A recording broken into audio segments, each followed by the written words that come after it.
war stories to experts and seats. I keep it chill while I peel back the heat. Truths in my tone, laid back in the zone. Outlaw vibes in a Wi-Fi home. I don't flex, I reflect and rewind. True crime tales with a mastermind. Mind from the Badlands where the wind cuts deep. I speak facts while the fake fall asleep. This is the realest, chillest vibe online. Don't hit stop, just pause in time. Like, share, sub, my good people, ride. It's the real chill Graz, out well on the grind.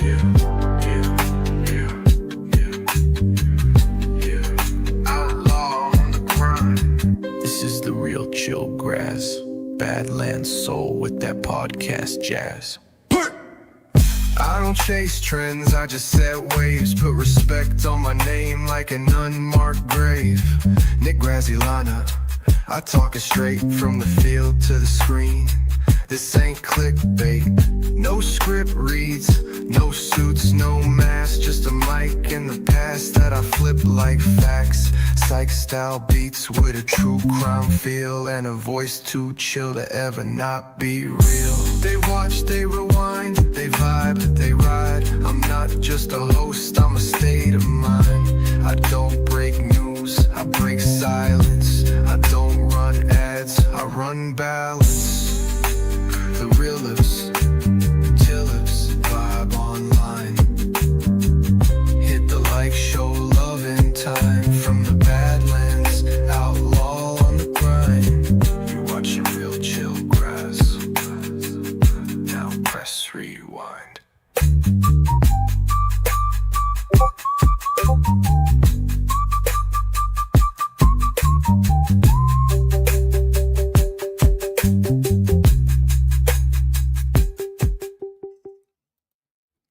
Here we go. Welcome, everybody. I'm so glad that you're here.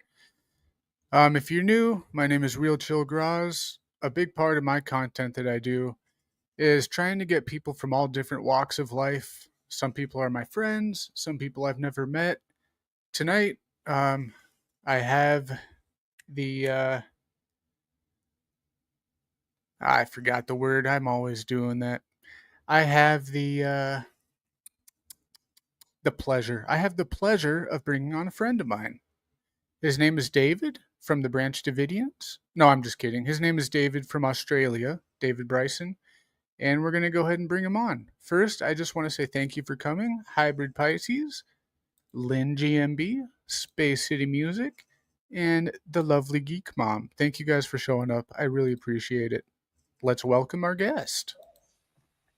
Boom. What's up, David? Hello. Hell of an introduction, wasn't it? I was going to say, it's a damn shame you didn't get the audio on the laugh that came out of me when you said the Branch Davidians. Yeah. Oh, man. How you doing today over there? Today over here, yeah. It's just going on like 12:30 in the midday or after midday. Man. So, yeah. Getting a bit cooler over here. Oh, really? Yeah, we're in autumn. We come into winter in a couple of months, I think. Oh, okay. Yeah. Yeah, when I lived in Peru, it was weird like that. They have their winter on the complete opposite spectrum, like 6 months away. It's crazy. Are you guys in summer over there, like either now or very soon? Very soon, yep. We're actually we're in spring, so it's getting a lot warmer, yep. Yeah. Yeah, so it's completely flipped pretty much, eh? Yeah. And I appreciate you calling in last night. It was pretty short, so happy that we have the time today to kind of go over some more things. I'll let you know I am on my I've got a full battery on my laptop, but I'm on that. So when I start to get close to cutting out, I'll let you know, all right? Hey, no problem here, no problem. We had a few topics we wanted to discuss, but since it's kind of central to my channel, how about we start with Delphi? Is that okay with you? Yeah, totally. I thought that'd probably make sense. We'll start with Delphi, and then anything beyond that, if people are still listening and interested, we can talk about those things. What do you think, just off the dome, like your thought about it when someone says Delphi, what pops into your mind? So I mean, in terms of like Richard Allen, I think he's guilty. Um, in terms of Delphi in general, like I don't want to be all mystical here, but I've followed this case since the early 2019. So I think it was like, I don't remember the exact month, but it was definitely very early in 2019. And I've just always found it eerie, to be honest. Like, I first saw it on an episode of Dr. Oz, and I'm not a big Dr. Oz fan because I think he's a bit of a quack, but I saw him talking about the Delphi case, and I'm pretty sure he had Nancy Grace on there. And I take Nancy Grace kind of like I take Alex Jones with a pinch of salt. Oh yeah. So, I mean, I think she's probably got a good heart, but I think she's hyperbolic to the extreme. So, yeah, but I just remember seeing obviously, the pictures of the bridge and everything and the initial stuff that was coming out. I think that was around that time. Actually, no, it was 2019. It would have been into it quite a bit, eh? That was probably right when they released the second sketch, I think, maybe around that time. Well, obviously, our TV shows are sometimes like way behind, and we'll get like episodes of shows that have been aired like maybe a year or two beforehand, kind of thing. We'll get like Dr. Phil on time, but we're always a little bit behind the eight ball with what's put on TV over here. But yeah, all I remember was like how eerie it was because, it just, obviously the circumstances of the whole thing on the day were kind of really weird. I'm on YouTube. You can lay on the couch. Okay? On the couch? Yes. I'll be right back. Just one moment. That's okay, man. That's okay. So I might flick over and check out the chat while I'm waiting. I'm going to get an echo there.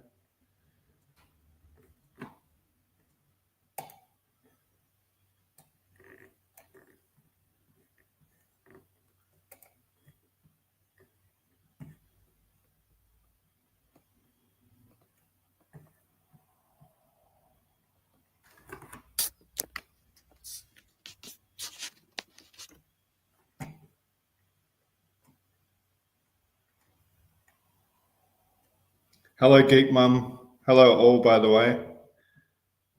Just checking out the comments.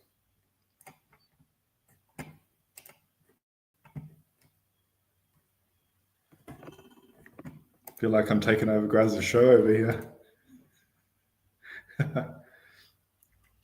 Oh, boy. There we go. She's growing up. Yeah, she is pretty big, pretty huge.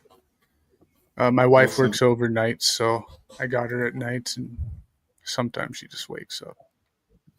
Awesome. So go ahead. Oh, I'm sorry. I was about to say, do you have kids? Let's just pick up where we were on. No, I don't. No, I don't have children. I always wanted them, but just never eventuated. Yeah.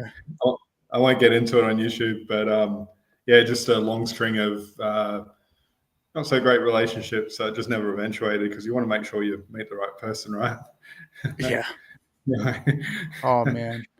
So where were we? We were just talking about how eerie it was for you to kind of back on. So I just found it like, I mean, I'm sure a lot of people probably see it the same way, I'm guessing, but no, I just always found it really eerie because, it happened in the middle of the day. It's very rare for people to be able to get away with like any kind of crime nowadays because obviously there's so much video surveillance and things like that.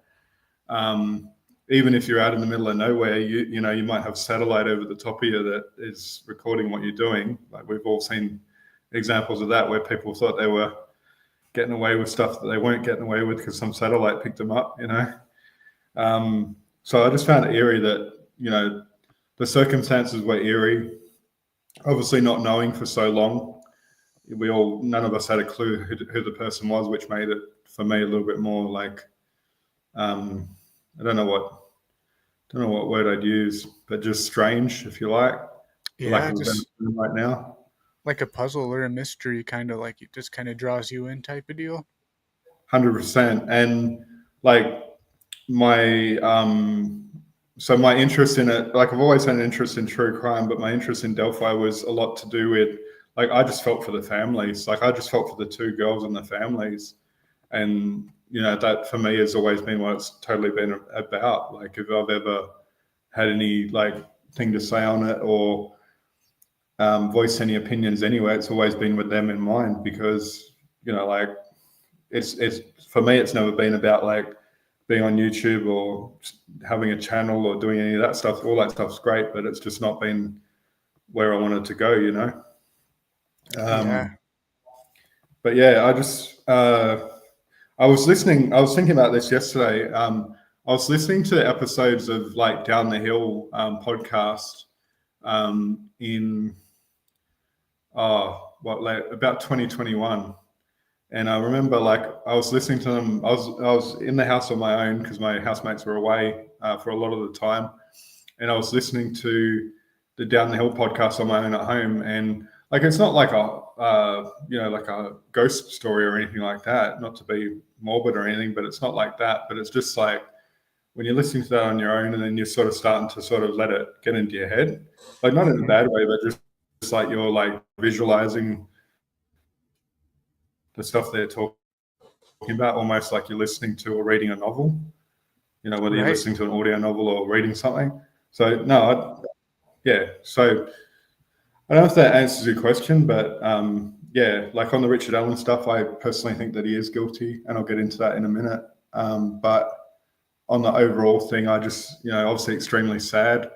And it took a long time to get any kind of answers. I'm glad that, I'll call it a resolution at this point. I'm glad a resolution has come about, but yeah, I hope that.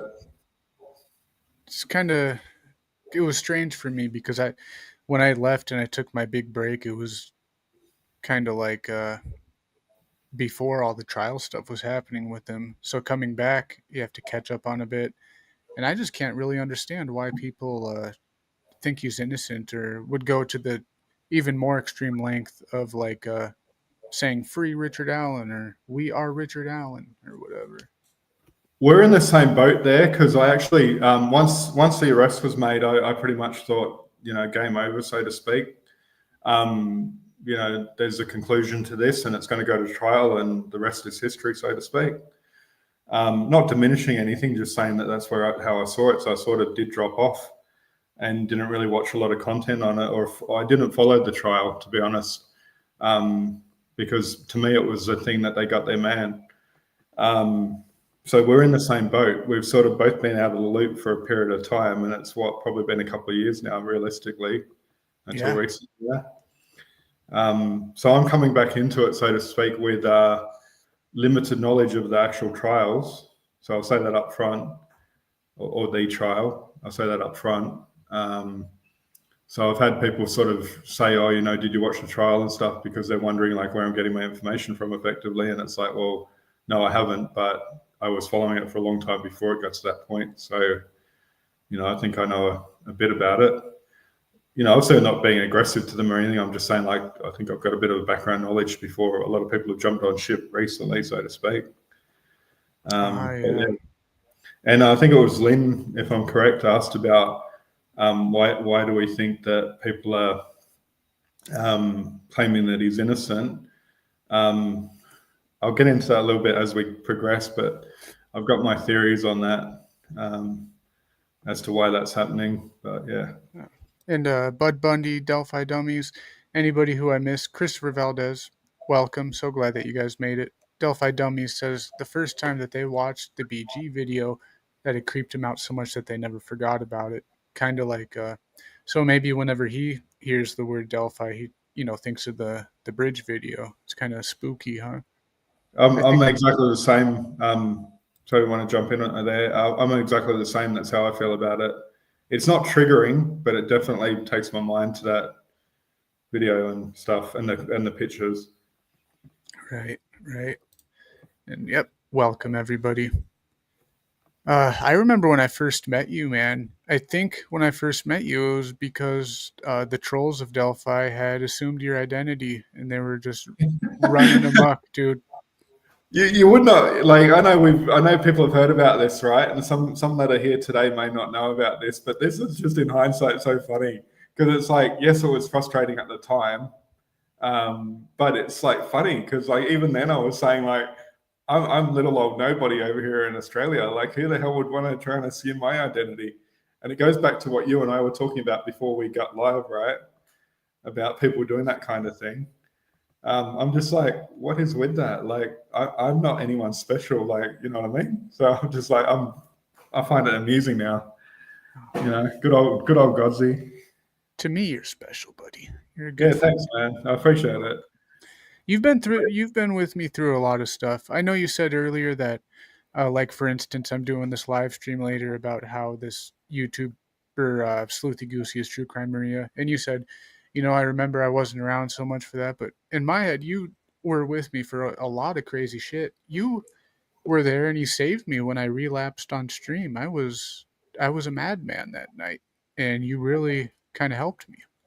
And I was only thinking about that a little bit yesterday, only because, if I just to share with you, like, and I know I probably said it at the time, but one thing that like I honestly respect with you is that when you did go on live and dare I say f up a little bit on live, right? You were very quick to acknowledge it and apologize and say, hey, like, I was out of line kind of thing, you know what I mean? So Yeah. is that fair to say? Like, Yeah. yeah. I definitely wanted to get out and as much as as much as I remembered, I apologized for. That is. Yeah, no, that's fair enough. But I respect that because you know, same Yeah. goes for like the YouTubers. Like if people can admit where they're wrong, but yeah, no, anyone that can admit when they're wrong and then fix it pretty quickly, I can have utmost respect for because it takes a lot. Yeah. Yeah. Bridge burner, welcome. Lynn GMB says TCM is sleuthy. I say yes, absolutely. Hybrid might say no. We'll see what happens. We'll see. We got 6 days until I do this whole live stream, so keep your mind open. If you guys have your mind made up, that's okay. But yeah, Maria is a sleuthy goosey, and that shocked me, man. It shocked me, but at the same time, I'm the happiest I've ever been. That was something that haunted me. I thought about it almost every day for 3 years. Went to a lot of therapy, really traumatizing, and I lost a lot of things because of it. So now that I know who did it to me, that's the closure I needed. That hole has been filled now, and I'm just as happy as I've ever been. Oh man. Oh, okay. Looks like you're a little bit frozen. Are you still there? Yeah, yeah. Okay. I'm okay. I was just sitting still. Yeah. But let's see. Yeah, that was just kind of going through, telling everybody in the audience how good of a friend that you really are. It's been I been a lot appreciate of years. it. Yeah, likewise. Um, So, what do you want to talk about, man? We got a few different topics we can do, and I'm down for anything. And as well as anybody in the chat, drop anything you want. Me and David could probably tackle it, unless it's something crazy. No lizard people from David Icke or anything like that. Yeah, So I thought maybe we start with our interpretations of the full video. Maybe, what do you reckon? yeah. Let's do that. Let So me pull it up so we could talk about it in the background, maybe. for The sure, full, the 43-second video, right? yes, yeah. Okay. Yeah, AJ was in here yesterday for you. And she brought up some good points about that I didn't think about, like the order of which the girls might have been taken down the hill, which was pretty interesting. So here we go, full 43-second. I'm going to get a full screen one there if I can find. I'll just put this on mute while we talk about it. How about that? Yeah, I think most people have seen it. So Right. Bud says I should see if Kathy Allen will come on. I don't think so. I've reached out to family. That's one thing that I learned about my time being a true crime YouTuber. I am not going to reach out to families anymore. I mean, it's not that hard to reach out to a family member, become friends with them, but then you have a whole extra level of responsibility on you, and that was a responsibility that I just couldn't handle. I like to be funny and stupid. I like to swear a lot. I like to do controversial things, and I don't think tying myself to a family member would be smart. So, the 43-second video. What do you think, man? So I did a video on this, and I think so I don't get the sense that they were under sorry, how do I put it? I don't get the sense that at the end of the video when Abby's like sort of half run to the end of the bridge, right, and gone past Libby, like I didn't get the sense that that was a casual conversation they were having with Bridge Guy. I'll just call him Bridge Guy for simplicity right now. I don't think that was a casual conversation. Like that's not the way I interpreted it myself. I've seen people say that they just sort of, oh, it was just a casual conversation, and like there was no, it didn't sound like the girls were like nervous or fearful or anything like that. I personally disagree with that. Like there was heavy breathing to me at the end of that video. I don't think, and someone said to me when I said this that, oh, it's because Abby ran off the end of the bridge. I can guarantee the little sprint that, I wouldn't even call it a sprint, that little run that Abby did off the end of the bridge wasn't enough to get her heart rate and her respiratory system up enough to be out of breath. Like, especially not as a teenager. Like, it's just not plausible. You know what I mean? Yeah. So I took it as being, so what I said in my video was, and it's on my channel there somewhere. But what I said in my video was, if he had brandished the gun, right, or flashed the gun, then there would be no words needed when he said down the hill. Like you wouldn't have to say any more than that. And people aren't generally going to like argue with you. You know what I mean? Like they're not going to kick, not sort of going to kick off and argue with you. They're going to be pretty compliant generally. Yeah. So I don't know if he did flash the gun or not, but I know it's been said that he was carrying a gun and that he may have done, etc. But if I just went, okay, I don't know, I would say that I think that's what's happened personally. And yeah, I don't think it was a casual conversation. I think there was nervousness there from the girls. I think it comes across in the audio. But I think once the gun was flashed, it's kind of like, well, we're just going to do what you tell us to do effectively because we don't really have a choice. Yeah. And I'll let you reply to that and see what you think.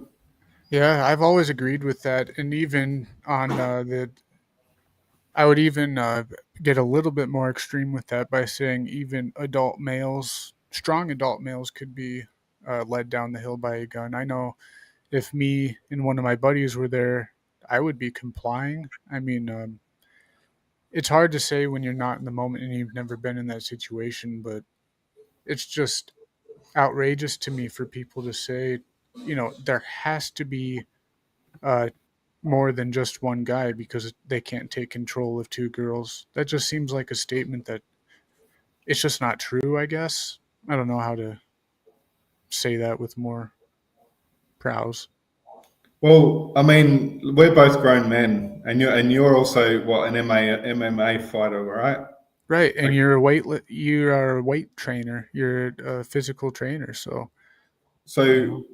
you so know. I think you'd probably agree, but let me say this: as a grown man, if someone pulled a gun on me, as much as I'd like to think that I'd be like, not a hero, but as much as I'd like to think that I'd be like, what's up, kind of thing, right? I wouldn't. Like, if someone pulls a gun on you, like you're not going to outrun. I'm not trying to be morbid here, but you're not going to outrun the bullets. Mm-hmm. You know what I mean? So like, I'm not Superman. Um, you know, so you're not really going to put up a fight if you're in that position. Like you're kind of going to just try hope to hell you get out of it and can comply for as long as it takes to get out of it. Yep, I agree with you there, and I do think that there is some people who would fight back, and I think there's probably even some teenagers or children who would fight back. But I just think it's a very very low and rare percentage, maybe. Um, Bridgeburner says that he still believes in the Klein connection with Richard Allen. Do you have anything to say about that? It's a hard one. That like I don't disagree. It's sort of I'm undecided. I'm yeah, I'm not sure. Like I'll put it this way: it's possible, and it's extremely unusual that if it's a coincidence, put it that way, it's a really random coincidence that that there's been communication from Klein to the girls, or at least one of the girls, and then they're going to the bridge, and then this happens. What, like the day after, or I think he spoke to her the day of, didn't he? Sorry, say that one more time. I was on chat. So, like, Keegan Klein spoke to, was it Libby on the day of the murders, right? Just Right. before it happened. So that's an extremely I don't want to use the word unfortunate because it's probably not what I'm looking for, but if for lack of a better term, it's an extremely unfortunate coincidence. And And sorry to um, interrupt, but it might have been like the day before that they planned to meet. I know that the shots account was logged into 2 times the day of. Like they might have made the plan a day before, maybe not the day very of. cool. But keep going. But even so when I say unfortunate, I don't mean unfortunate for the girls. Like I'm saying unfortunate if you're in, as much as I don't have any time for Keegan Klein, of course. But what I'm saying is like if you're in that position where you're the one that's been communicating with the victims of a crime like that, then it would be unfortunate for you to be in that position. You know what I mean? Like that's what I'm trying to say. Like I'm not saying I have any sympathy for him. I'm just saying that like if it's a coincidence, purely a coincidence, it's an extremely unfortunate coincidence for Keegan Klein Yeah, no or kidding. anyone else that would find themselves in that position. But if they find themselves in that position, obviously they're up to no good. So have at it. Yeah, I would You know what I agree mean? with you. I definitely see. I see it as a possibility. The weird thing is that I see it as a possibility just as much as maybe some other theories that were floating around. Because in my mind, Richard Allen 100% guilty. Without him, allegedly he did talk to his therapist and he told them about the day of the murders, about him seeing a white van and getting scared and running off. But we haven't heard in depth, especially in the trial, him explaining everything to the public. So I think there is still some questions out there, but it's not big enough questions for me to think that Richard Allen is innocent. I just think it could be a possibility that there was more people, but I'm definitely okay with thinking that it was a lone wolf. It was one man, and he was caught. I think the Wabash River thing was a ploy for Klein to get like to make a deal. Like I'm diverting a little bit here, but I think that whole Wabash River thing was like Klein's attempt to potentially get a deal. And I reckon he's probably gone, oh yeah, I have information, so that they would keep talking to him and he'd delay, first of all, probably his court case, and second of all, maybe look at getting a more lenient sentence. But Yeah, I think it was a red herring, me like too. I so. I really got to give props to there was a young new prosecutor, and she came in, and she right when she came in, Klein was already pushing everything out and trying to get deals and bullshitting, and that young prosecutor just said, she pretty much just said, "Screw you, you're getting prosecuted right now." And then she gave him however many years it was. What was it, 43 years or some shit? I don't remember. Something with a Klein, three. yeah, I think Yeah, something like that, 40 odd years, yeah. yeah. He got the book thrown at him, and that's a good prosecutor. Um, a couple of questions had came up, semi off topic. It goes back. Sinbad asked if you knew the captain personally, and I'm kind of wondering from you, what do you think about the captain's murder me? suicide? Me? Yeah, like what's your thought Yeah. on it? Look, I mean, I've seen some of the captain's stuff, but I hadn't sort of been heavily invested in his content, just simply because, like, I've seen bits and pieces, but yeah, no, I wasn't really heavily into his stuff. So, I mean, all I can say is like, obviously I don't know the guy in any way, shape, or form, but I just think if you're going to hurt someone, if you want to hurt yourself, that's one thing. When it comes to hurting other people, you just don't do that. You know what I mean? Like, Absolutely. that's it's, I say it's sad. Of course, it's sad. It's just tragic that, like, it's sad enough that people want to hurt themselves. But if someone wants to hurt someone else, especially doesn't really matter who it is, but let's say especially someone close to them, like their family or whatever. Or I think in his case it was his wife or ex-wife, wasn't it? Yeah, kind of live in kind of situational wife. I You thought just, I thought they were married, but I guess they weren't. So I just think you just don't do that. That's kind of my line, and that's really, I can't really say too much more about that, just because I wasn't heavily involved with the captain or had too much interaction with him. yep. Um, Yeah, just a tragedy all around, and just wanted to get your thoughts on that, which is definitely valid what you just said there. I would agree with you if I wasn't as close to him as I was, because we were just super close.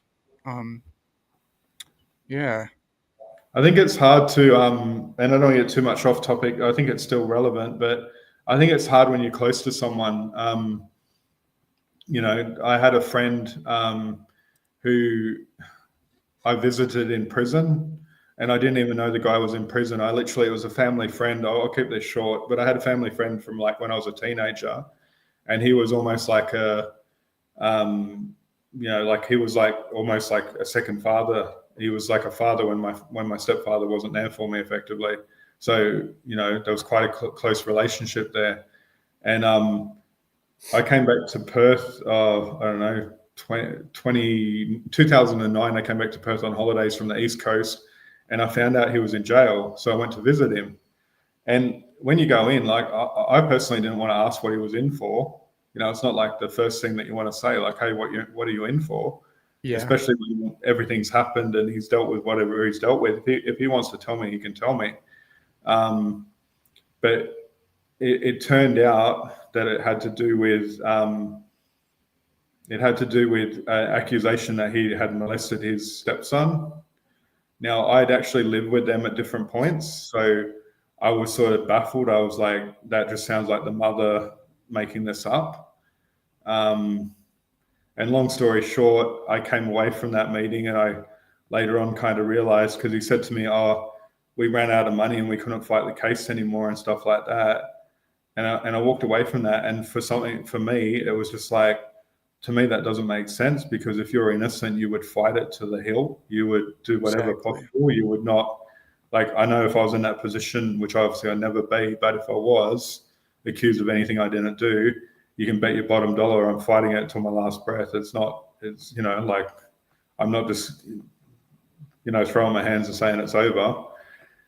So yeah, I don't know. When you're close to someone and you've got a relationship with them of sorts, it's like, well, what do you do? Because I even actually did a genuine what's the word for it, reference, like personal reference, character reference for him, but I hadn't been told what he was in trouble for at the time Oh that I did wow. the character reference. So I'm only going off like my experiences with him, which were never negative. And I've never seen anything like that. And I'd been in their house heaps and stuff like that. And I was like, that doesn't sound like him to me. Like, obviously I found that out later on, but I'm saying at the time I did the character reference, like, everything was on the level, because like I was just going off my experience. And then basically what did it for me as well is there was a comment he made that I sort of called back to mentally, that he said to me when I was a teenager, about whether my stepfather had tried to do anything like what he was accused of. And for me, that was, Oh, yeah. And for me, that was kind of like the secondary, or kind of the second thing where I'm like, hold up a sec. Like, I just don't know if I believe this. You know what I mean? So kind of Um, after it happened, you had to look through a different lens in yeah, retrospect. yeah, and you feel, and like, I don't feel guilty because obviously I'm not responsible for what he did, but at the same time, it's like you kind of feel bad when you've helped someone out like that because you didn't know, and then you realize, like, you start connecting the dots later on. You go, hang on a sec, like this just doesn't add up, Yeah. and it's possible that it is true, kind of thing. But anyway, I'll get it move away from that. Pretty Yeah. Well, sensitive. I'm glad you shared that because it does have some kind of tie-ins with some of the stuff that's happened, and that's why I don't hold that against people who were close to Captain, as long as they realized it after. Some people Yeah, it might take time, and I understand that. So yeah. that's a good. You had a great point of view there. I think that's something that people might not really fully understand. So let's see here. Just going to go through the chat really quick. They're just agreeing that social media, stay in our own lane, shouldn't be reaching out to family members, all that stuff. Um, Agree with Bridgeburner. Super avoidable and sad all around. Um, and then just some people thinking Barbara McDonald's kind of crazy. That's all right. Uh, but yeah, that kind of I agree with you there. Someone who's innocent is going to fight tooth and nail for their freedom.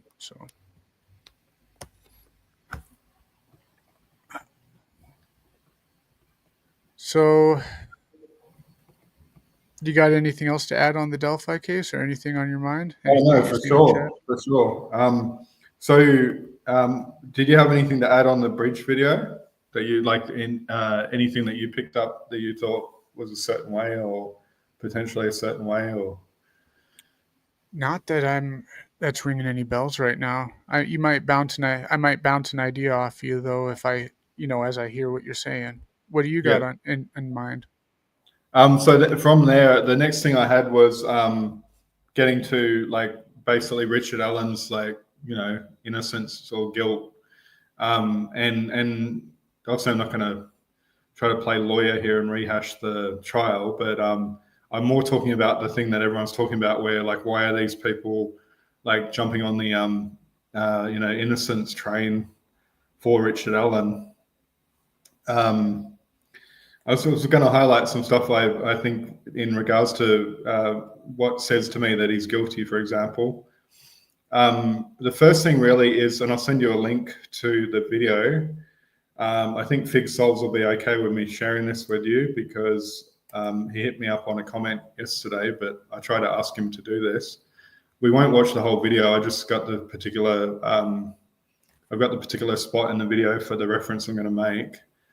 But basically, like people that say that Richard Allen is innocent seem to me to be really happy, and I did touch on this yesterday, really happy to like point the finger at Ron Logan and almost categorically say that Ron Logan's responsible.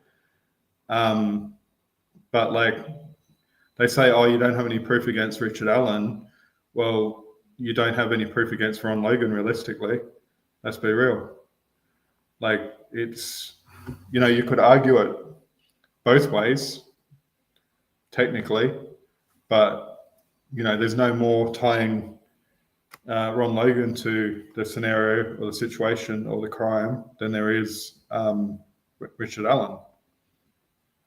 And that's before you get to the fact that he puts himself there, like right smack bang in the middle of the whole thing. Yeah, And made a that was lot of admissions. sorry. I was saying, yeah, he made a lot of admissions like that.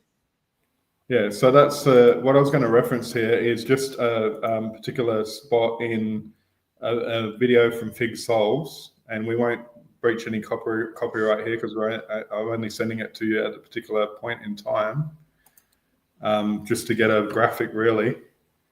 So I'll send that through the chat now. Okay. And what this is a really cool video where Fig Solves breaks down the timeline and he puts out like a graphic of who was where when on the day, at the bridge. And I think what it does is like very much shows you quite clearly that, Richard Allen or Bridge Guy is right smack bang in the middle of that. I like fig sauce, but I never seen this particular video. I like that graphic. Puts a lot in I think this perspective. I think this has only come out in the last like week or so, probably the last like few days. I've seen a couple of his videos recently going into this kind of stuff, but he pretty much only goes into this, I believe, once in this video in detail, and then I think he touches on it briefly in another video I saw. But yeah, I mean, like even before I saw this, I was like, outwardly, what's the likeliness of someone putting themselves by their own admission, right in the middle of the whole scene? What's the chances of them being the person versus somebody that happens to own the property nearby? I know that the bodies were found there. But what I'm trying to say is like, who's most likely the person? Is it more likely the person that says, "Hey, I was right there," or is it more likely the person that was nearby? Yep. Like. And Lynn could be right. He could have been, trying to inject himself into there, trying to get information. Who knows why he originally went to tip himself in? Maybe, I honestly don't know, because if he didn't turn himself in, he very well could have gotten away with murder. Is what I think. I hate to say that. I think had he not had he not done that, he might have got away with this. He may well have got away with this, because realistically, they didn't have anything to go on. You know what I mean? Like, they had the video, but they didn't know who the person was. None of us did. We pulled it to bits for 5 years or so plus, and nobody could work it out. Obviously we're in the general public, but I don't think law enforcement were that far ahead of us in working out who that person was in the video as such. I could be wrong. I'm not privy to what they had, but I think that was probably the nail in the coffin. Don't want to use terminology like that. That was probably what sealed it for him. You know what I mean? Is the fact that he's put himself right there, smack bang in the middle of it. Yeah. Just damn crazy. The way that he was acting in his interrogations is kind of what sealed it for me as well. Like, it was already kind of sealed just because I really believe in the justice system. But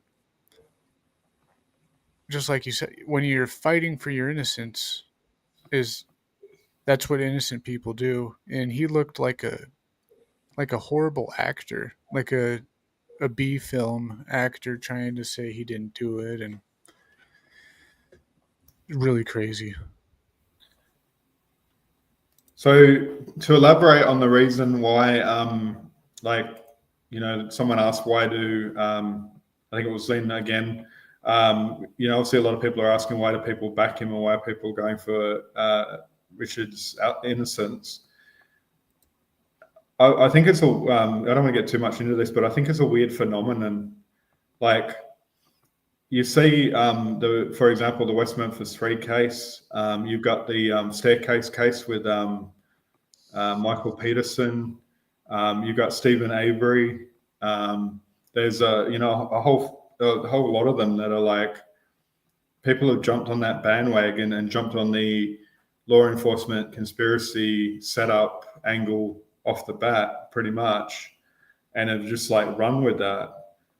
And I would like to think that some of these people on YouTube that are doing that are legitimately doing it because they believe that, and they're being genuine in their intent, because they think an innocent man's in prison for the wrong thing. But I do question it, because there's some people on YouTube that I'm just like, it just comes across to me like they're being hyperbolic and trying to milk this for all it's worth after the fact. Right. I only see a couple exceptions. Yeah, some people who actually believe it just because that's how their mind works. They believe it. What are you going to do besides feel sorry for them or try to change their mind? And then there's the cruel people or the mean people who just like to cause problems, or maybe it brings their videos or their posts extra clicks and views and more subscribers. But the exception that I just thought of was like the public defender view, like these YouTubers who are public defenders or lawyers, and they're just trying to lay out what they would do in this situation or like how they would have defended him. At first, I didn't really like it that much, but as long as they're being truthful and honest, it's interesting to hear that point of view come across. Like, just for instance, there's this Bob Mata guy from the defense. I don't know exactly where he's. Him and his wife. Is it the Defense Diaries or is that somebody Yeah, I completely think so. different? Is he the psychologist? Is that guy? I think he's a lawyer. I think Oh, him and his wife both have. They're professionals in that field. I don't know exactly because I haven't watched. But yeah, I can see why those videos would come out, but there's only like a few exceptions that I see. I think the whole point with it is try not to be one-sided. So,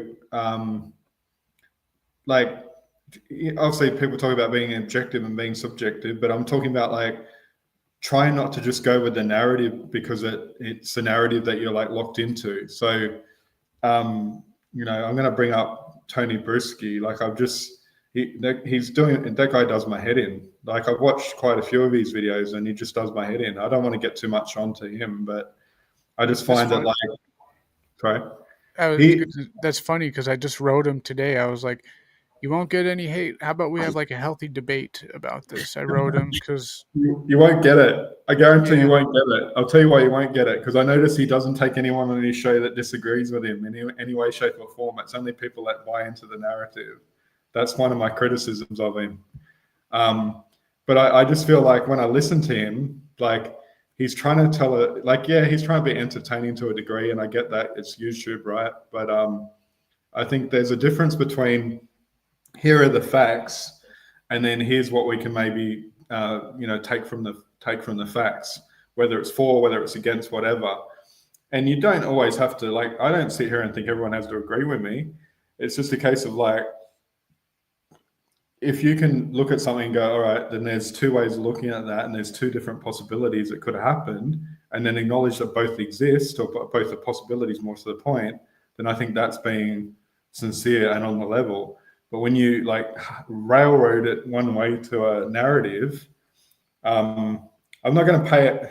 I've been joking about the whole pay and Snay thing, right? I'm not going to pay out on Snay too much. I'm not going to pay out on Snake too much because I actually never had any issues with him.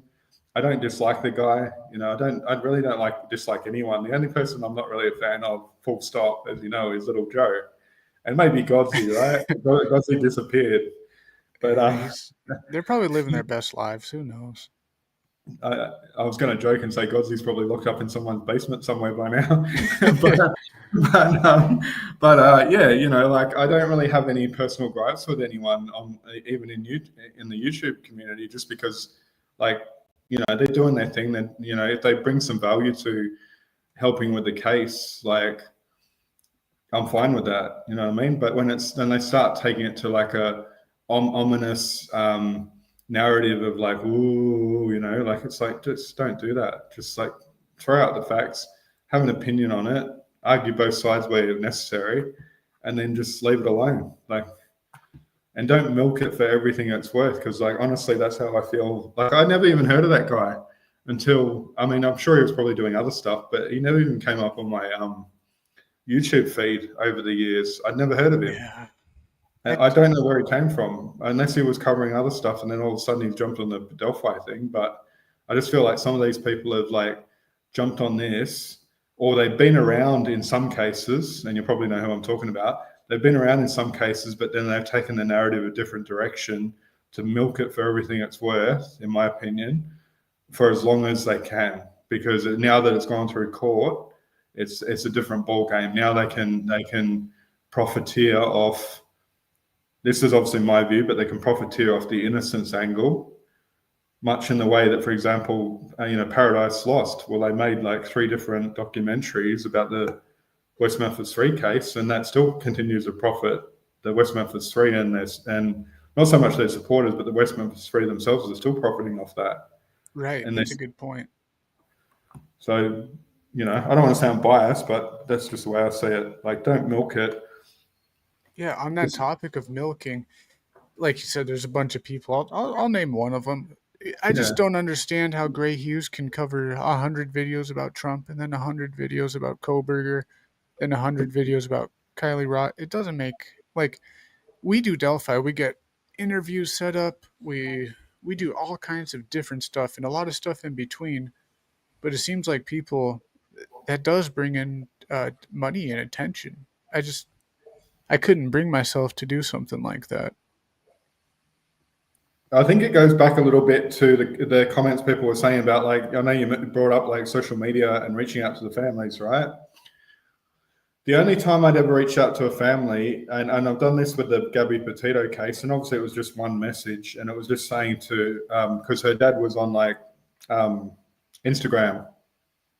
Well, I think I sent it through Gabby's Instagram page because they kind of took it over after that all happened, and that one hit me really hard. That case, like I remember like basically being there in the morning, listening to the stories live on YouTube and stuff, and everything as it was developing, and that was another one that was heartbreaking, like absolutely heartbreaking.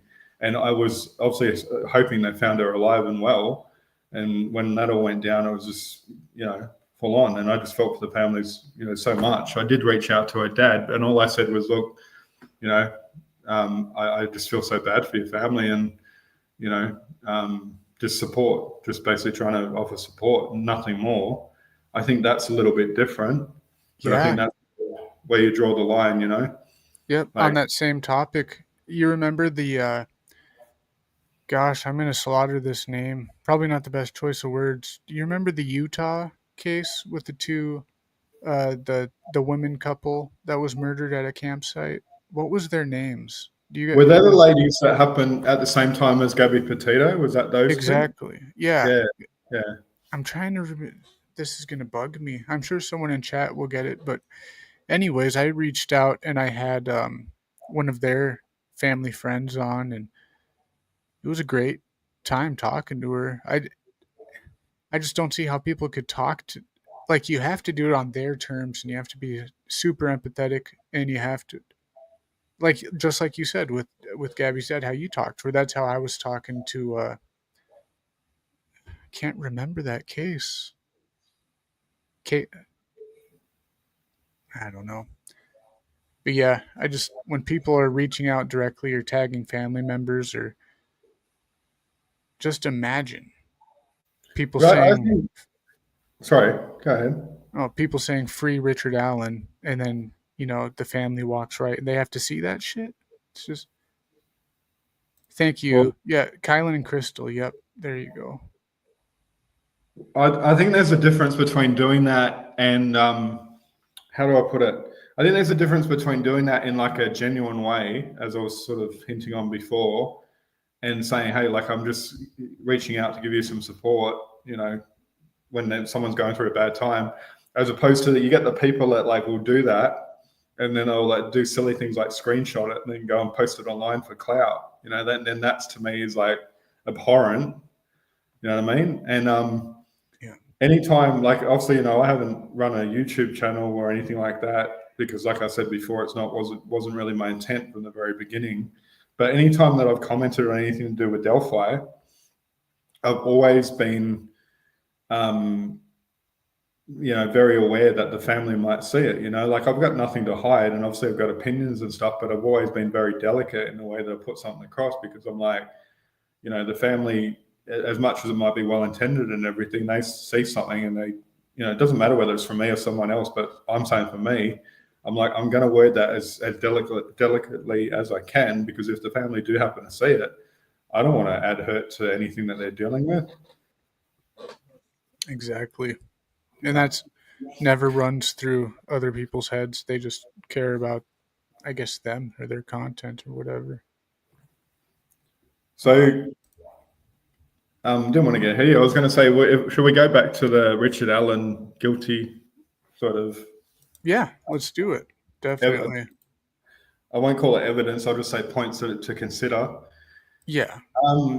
In the confession to his wife, in the recording, he seems very casual to me about the way he confesses. That's only one of several confessions. I get it, but he doesn't seem to be under any kind of duress. He just very casually to me says to his wife, I need you to know that I did this. Like, like to me, like the fact that he's just said it so casually says something.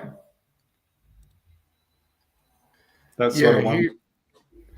He really, I honestly felt like he was very guilty and remorseful. Like he felt like a piece of shit, and he wanted to get it off his chest to his wife, to his mom, to his therapist, and they kept telling him, just shut up. You didn't do that. He was sitting there trying to free his own soul, which might be selfish, but he was really trying to, and they just didn't let him. It's hard to understand. I think the people that say that, like, and also not talking about anyone in here on the live here, but just in general, the people that I've seen say that, like, like he seemed really genuine and everything, right? Okay, fair enough. But do people forget the likes of Ted? And I know it's an extreme, but do people forget like Ted Bundy, for example? I mean, yes, he was a totally different situation, but still, if you're a psychopath, you have the ability to mask to put on that facade. And it's like, well, you'd have to be psychopathic, obviously, to do let's say what's happened here, right? Right. Yep. The little snippet that I heard that apparently he said in one of his confessions that he intended to SA one or both of the girls, and that went a wire kind of thing, and it ended up turning out the way it did.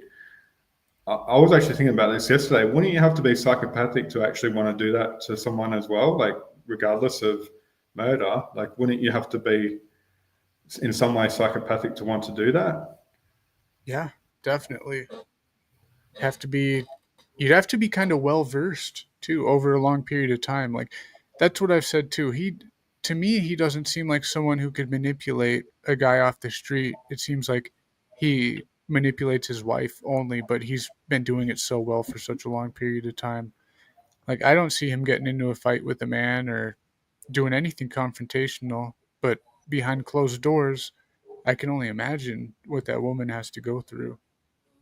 The way he spoke to her in that video, and I'm one that I don't touch the narcissist label with a barge pole half the time, because I think that that term is thrown around so loosely. Narcissists, I won't get too far off track here.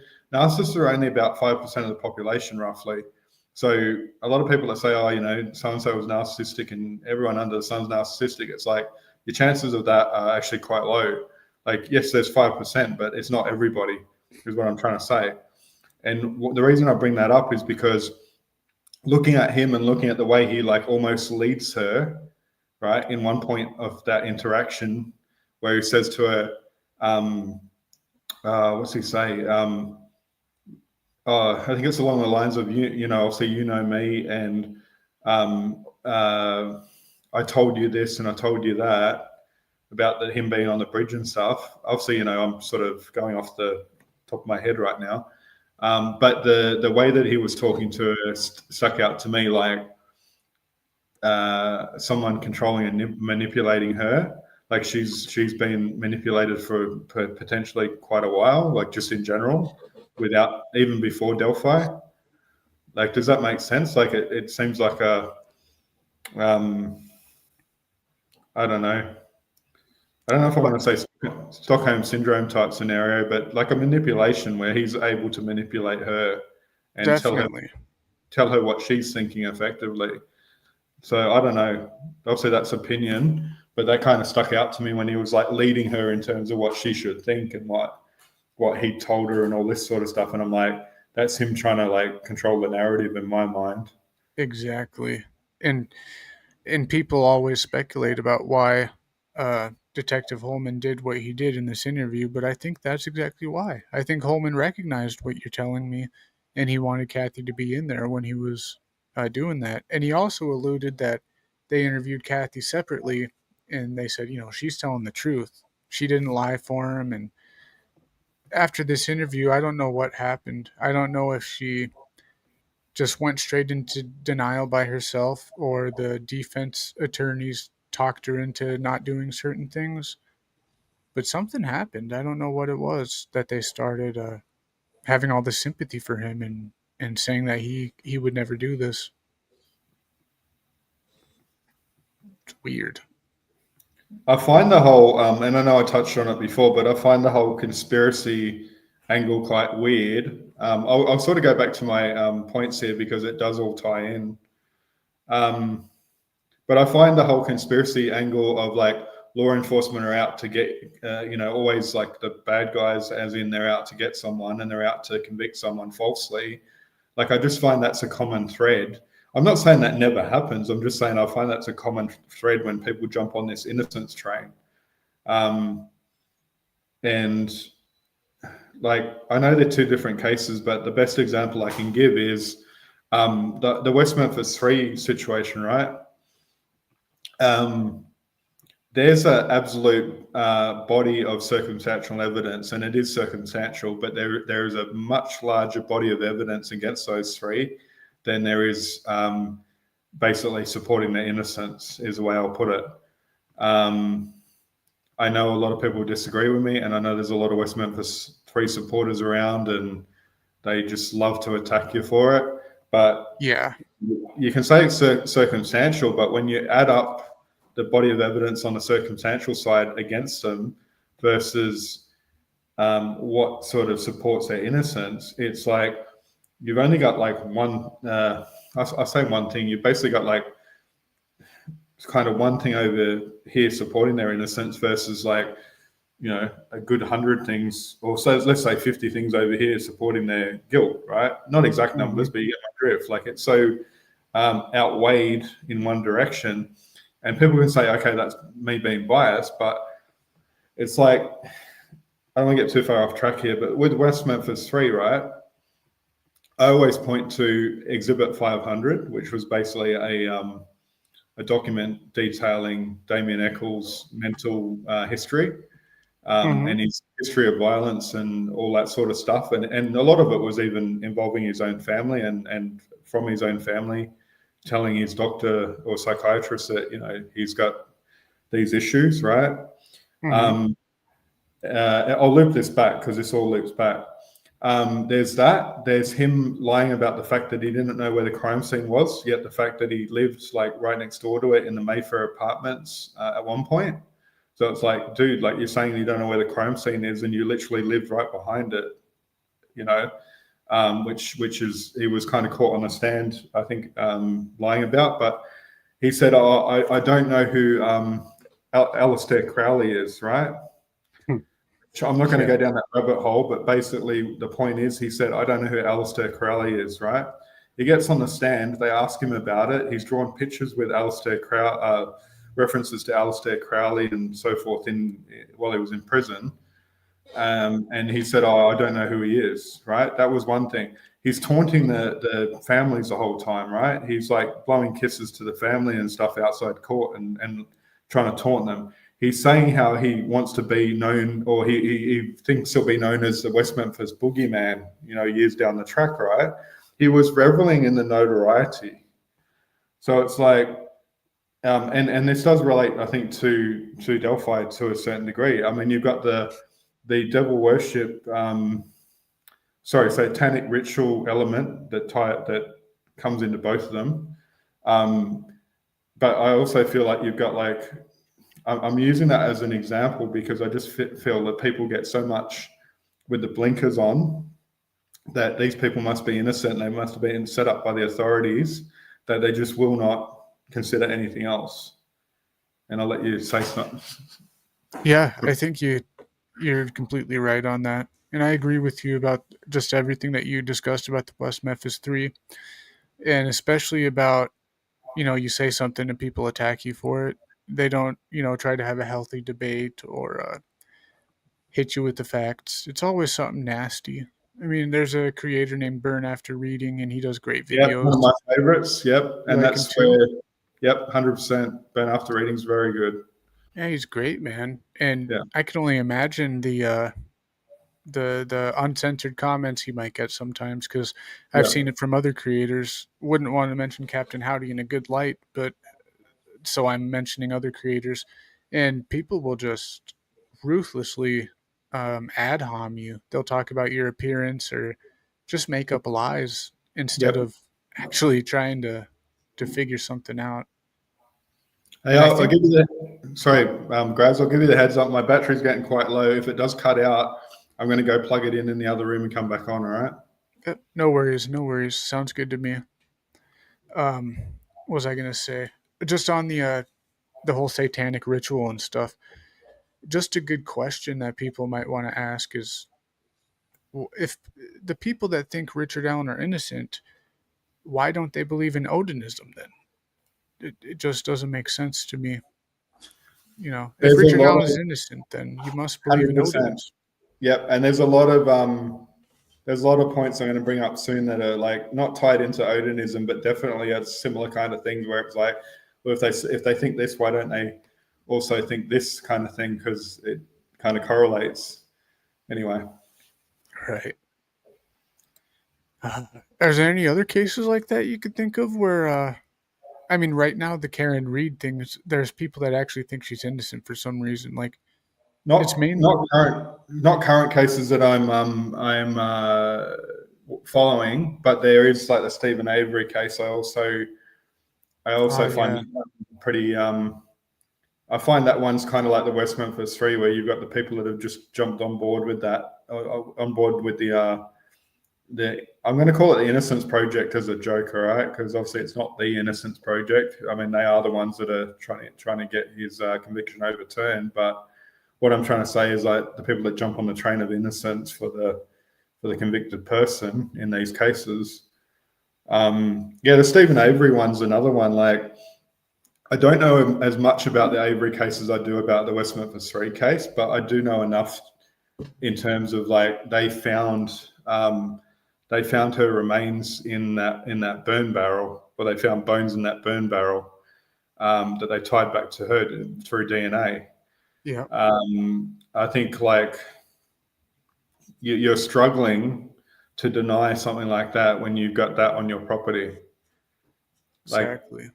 I hate to use the term smoking gun, but like what else, like you can argue till you're blue in the face, like what other scenario could there have been?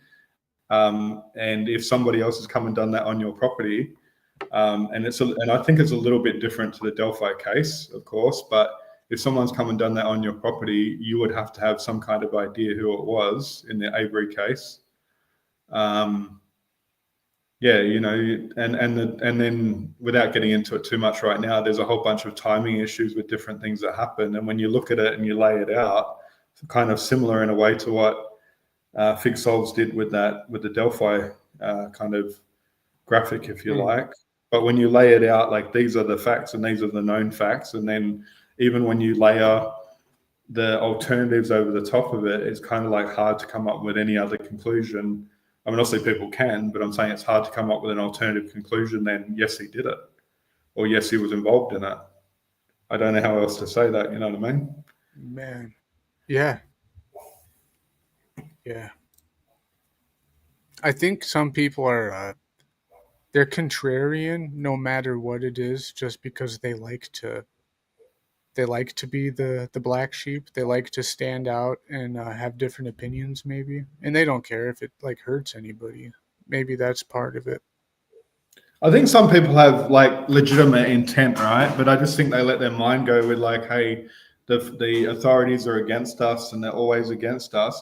Well, I'll just bring up one point in the Delphi case that kind of I point out here, right? In terms of whether law enforcement, okay, and I'm going to open a can of worms a little bit here, and this is kind of down the bottom of my list here, but let's go with this one. If police were trying to pin it on someone close to the case, then why Richard Allen? Like, why not Ron Logan? Because Exactly. I know obviously Ron Logan been talked about as a suspect, and obviously he was investigated. But what I'm trying to say is, if the police were so determined to close the case and just have a result, as some people like to say, then you've got your scapegoat right there. because Ron Logan's not here to defend himself. Exactly.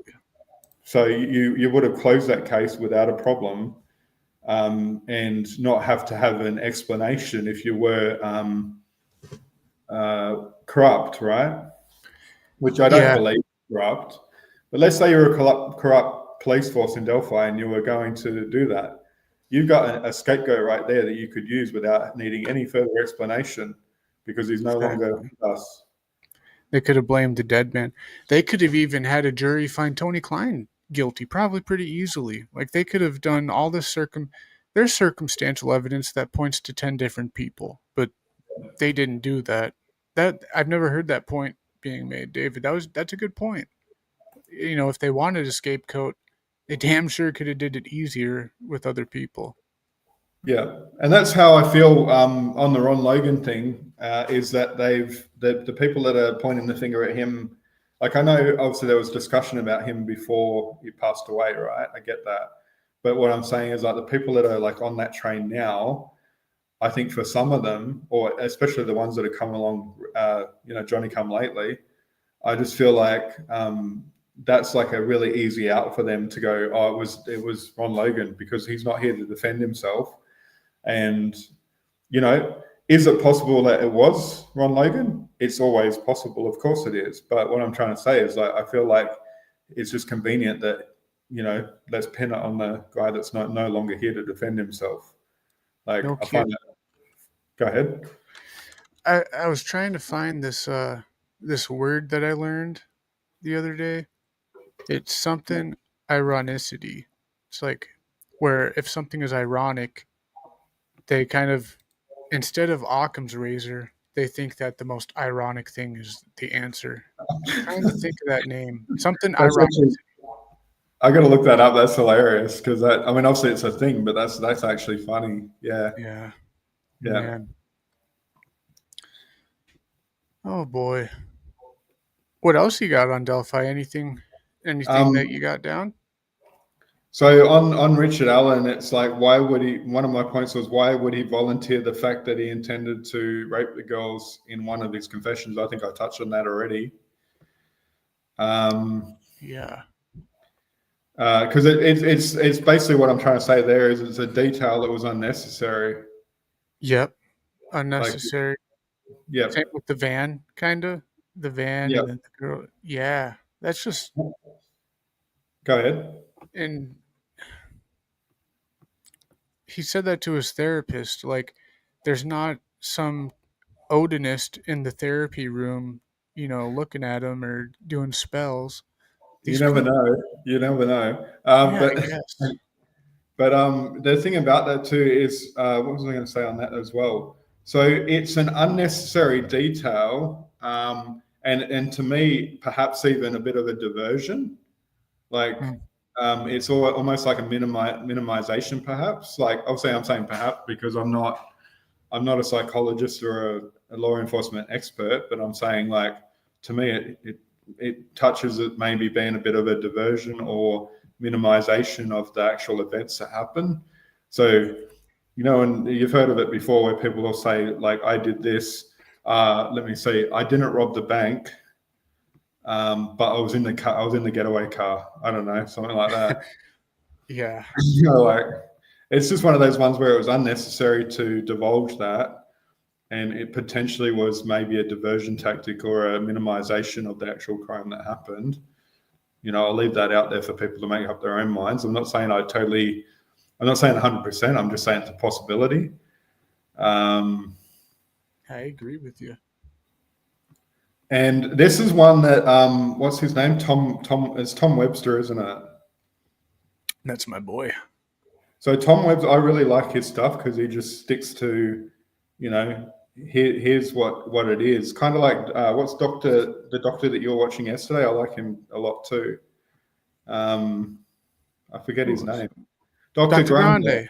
Yeah. I love Dr. Grande. I love Dr. Grande's like sarcastic humor. You'll hear him like drop in like into his videos. If we're talking about a crime, and he'll just drop in some sarcastic humor about like I can't even tell you right now. It's like, oh, that person didn't do it because of this, and it's like you can tell it's tongue in cheek. Like he's like trying to point out the fact how ironic that point is. Yeah, he's very talented, very Very smart. smart. Yeah. So Tom Webster made a point in a video I saw very recently, the last week or so, and he said if he was to the effect of if he was being treated so badly in the Westfield Correctional Facility, then why falsely confess so he could stay there and get more of the same? Like it was along those lines. Yeah. So that's another one that I found interesting. I mean, obviously it doesn't carry maybe as much weight, but it's still a fair point, yeah. Yeah. I don't know if you've heard my take on the reason for the Odinist theory. I was just wondering if you agree with me.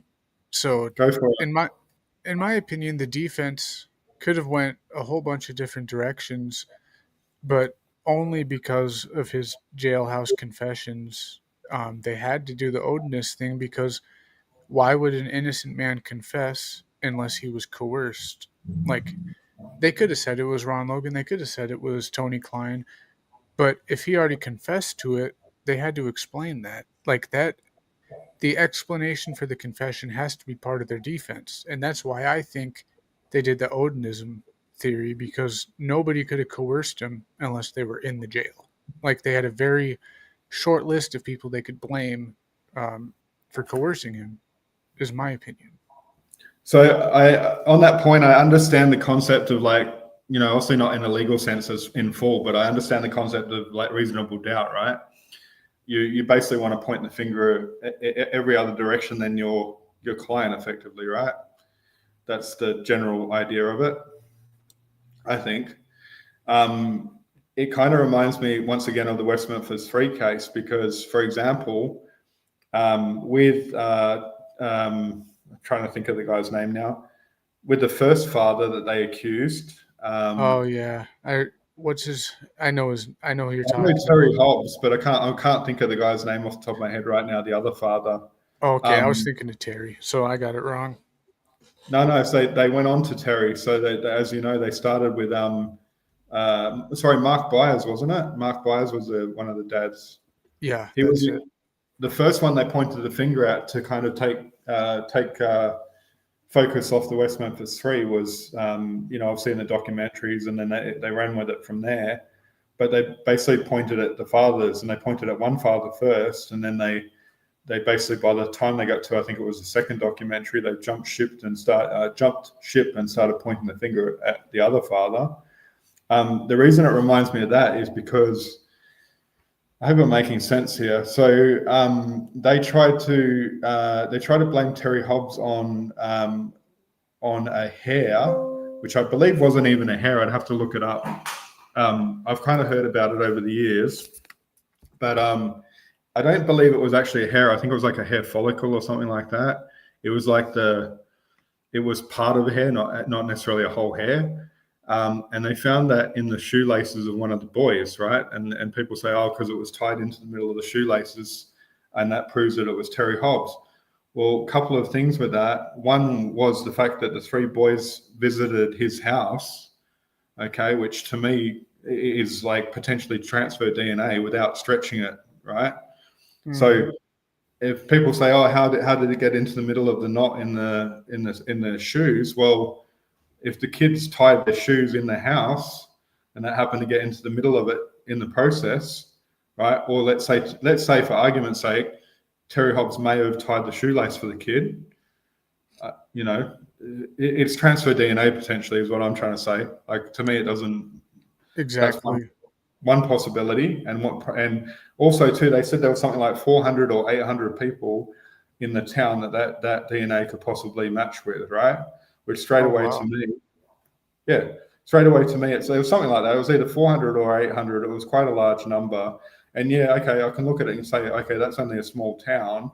And that means that scope of people is a lot smaller, right? You're not talking about half the country, although when you take it exponentially or whatever, I can't think of the word for it. When you take that little sample size and you obviously bring it out to the whole community, that number would increase, right? But let's say just for that town, that's possible transfer DNA. And to me, in my mind, it's highly likely that it was transfer DNA. But I also think that it's a very weak argument to say that it's Terry Hobbs because of that bit of DNA that they said they found, right? Because they were in his house, which straight away, in my experience, personal experience, normally police will rule someone out, or they'll tiptoe around that if they find there's DNA there of someone that is normally in that place, right? Because they're like, well, how can we point the finger at that person because they're usually there or they live there or whatever. Anyway, moving along.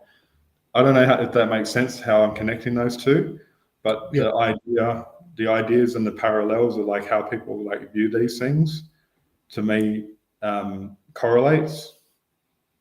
Exactly. When I'm applying it to my personal experiences as well, I think of like when I was a kid, I moved a lot. I lived in a lot of different states, and I always found a group of friends, and we always had that one friend. We'd always go to his house. Always, all of us. Like he's the cool friend. His mom has the snacks. They got video games. We go there every day. Like that was probably the buyer's house. They probably just always went there. That's what I And think. yeah, I agree. And the thing about it, and I've got 10% of my battery right now, so I might have to jump off and come back on in a minute. But what I'm trying to say is like, I can look at that and I can say, fair enough, people could look at it that when I say it and say, yeah, you're being biased. But it's like, I'm open to the alternative, right? Mm-hmm. Same here. And I think that's a big difference I was trying to say earlier. That's the difference between the people that are genuine and the people that are not genuine when it comes to like YouTube and so forth. If you're someone that gets tunnel vision and you cannot get your head out of that line of sight, right? I'm not going to pay out on someone too much, right? But we know who I'm probably referring to here. But I have utmost respect for Rick Snade that he actually changed course on the Daniel Pearson thing, right? I will give him that. Like, I don't dislike him. Like I said, I was actually in his group and stuff on Facebook for quite a while. And I do have respect for him that he changed course on that. And he said, you know what, I was fooled and I made a mistake and I was wrong. And he changed course. And I have utmost respect for that. Me too. I did, and I remember talking to him right after that happened. I told him exactly what you told me. I said, "Man, I respect you. I'm glad that you changed course." And then I just hope I can do that again, because now he thinks Rick is innocent. So maybe he'll change his course again. Then I could respect him again. Who knows? Without getting too much into it, that's where I'm at with him at the moment. Is like, I don't have any personal issue with him. Like I said, I really don't. I don't take it personally. I don't view it personally. I just don't agree with him, and I think he's locked himself into another theory that he's not willing to let go just yet. And it's like, while you're stuck in that headspace, I'm not following you. Like, I'm just not really interested in your content because it just doesn't speak to me at all. I don't agree with you, and you can disagree, but like I said, we're sort of touching on before. Like, I'd have more respect for someone like, and I don't know Tony Bruschi. I haven't followed him for a long time. I don't really know what he's all about, but from what I've seen, I don't like his content. But I'd have some respect for him if he would have someone on there that disagreed with him and that had an alternative opinion. Me too. I think that's a good place to start with anybody who has tunnel vision, just to open your mind up just a little bit. And I think that David, his his phone must have just died, so we'll wait a minute for him to come back on. I'm sure it won't take too long. David, if you're listening, just wave at me if you're ready to go again. While David's out of here, we can do something. Let's see. Searching over here, some of the stuff I've opened in different tabs. Checking my emails real quick. What do you guys think about Tony Bruschi? I agreed with the person who said he was kind of like spam, because every time I search Delphi mergers, there's like 30 videos from Tony Bruschi. Just kind of get lost in that. Let's see here. Might take him a minute to come back in. I'm actually going to go ahead and take a bathroom break right now. That might be good. I drank a lot of water. You guys can listen to this while I take a bathroom break.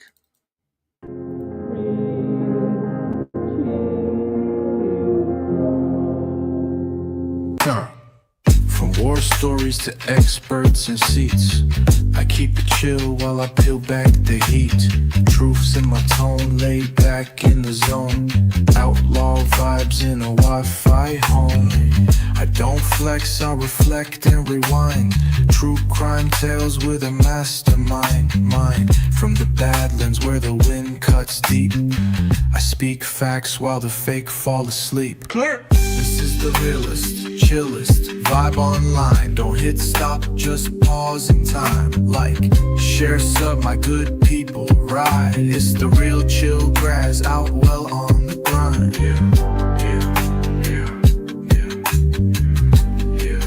Outlaw on the grind. This is the real chill Graz. Badlands soul with that podcast jazz. I don't chase trends, I just set waves. Put respect on my name like an unmarked grave. Nick Grazilana, I talk it straight from the field to the screen. This ain't clickbait, no script reads, no suits, no mask, just a mic in the past that I flip like facts. Psych style beats with a true crime feel and a voice too chill to ever not be real. They watch, they rewind, they vibe, they ride. I'm not just a host, I'm a state of mind. I don't break news, I break silence. I don't run ads, I run balance. The realest, chillest vibe online. Hit the like, show love in time. From the Badlands, outlaw on the grind. You watching real chill Graz. Now press rewind. Wow, that is just such a damn sweet song. Thanks again, Mr. Greeno, for making that song for me. That thing is just off the damn charts. Let's go ahead and drop a link for Mr. David. Get him back in here. It's a good idea. Gotta give me a second, though. For some reason, you can't post these things in the streaming that platform. You gotta go back to YouTube and do it. There we go. Should be in here momentarily. If you haven't yet, hit the like button. I see there's 17 people here and 17 likes, so that's not too bad. You guys can always support by subscribing too. I'm going to be doing a lot of content this month. It's the Graz month. We're coming back, baby. I'm coming for your subs. There we go. We got him back. Give it a second, though. Uh-oh, we got another issue.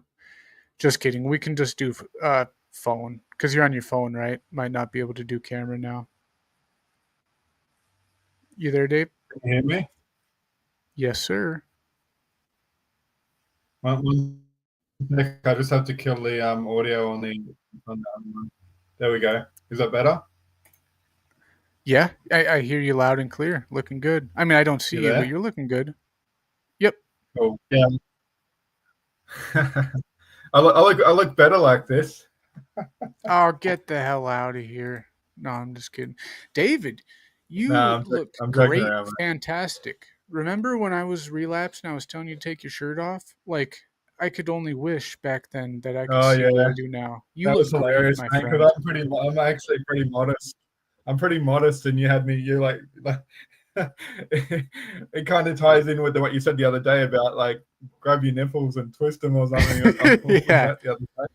Strap in and pinch your nipples. Strap in. I'm like, you always make me laugh, mate. Man, yeah, you're on Facebook. You turned into the Hulk, dude. I'm very proud of you. Must have taken a lot of hard work and dedication. Well, I used to be, and I'll keep this short. I used to be 65 kilo, and I'm 6'1". So, like, I was really skinny. I was like, yeah, definitely, Oh, yeah. yeah. So I've put a lot of work in to come the other way, and I've never in my life touched performance enhancing anything.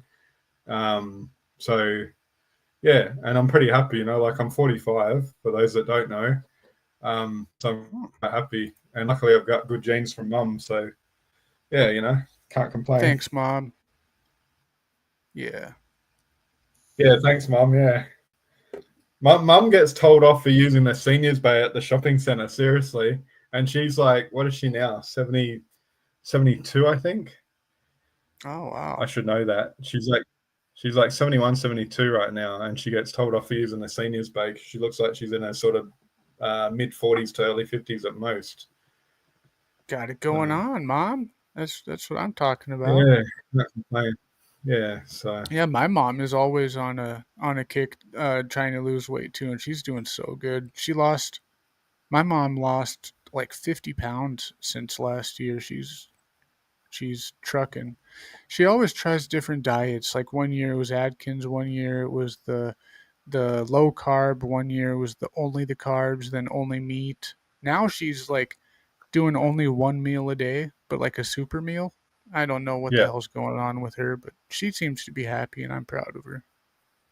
Yeah, no, that's awesome. And I lost like 25 kilo, which is the same, roughly the same amount of weight as what you're talking about with your mum. I Oh lost yeah, that in five months one time. So, wow. When and you're that was, go ahead. when you're a personal trainer, do you ever have people come in with like heart issues or issues like that they're coming to better their body for? Yeah, 100%. And basically for me, like, I look at it like, you know, having a summer body and everything is cool, but I like to deal with mostly the people that are a little bit older that like, not only them, but I'm saying like I like dealing with people because they want to get more out of the gym than just having a summer body. Like I want them to be confident and feel good, and you know, like it cascades onto the rest of their life. Ah, yeah. That's See, I know you would be a really good trainer. You would be that. You're made for that kind of stuff, man. Cheers, I appreciate that, Mate. Oh yeah. mate. Speaking of mates, Vic, Mate, we got the Vicster in here. Ah, Vicky, it's so good to see you. She's currently camping, has the time to come say hi. That is so awesome. Hope your camping trip is going pretty sweet. Sounds how did awesome. I how did I fix the camera last time before we went on live? Was it something about? I remember you understood. I had to Was change it the your camera phone settings. was? Yep, I got it. I got it. Here we go. I'll be Oh live. hell I'll be.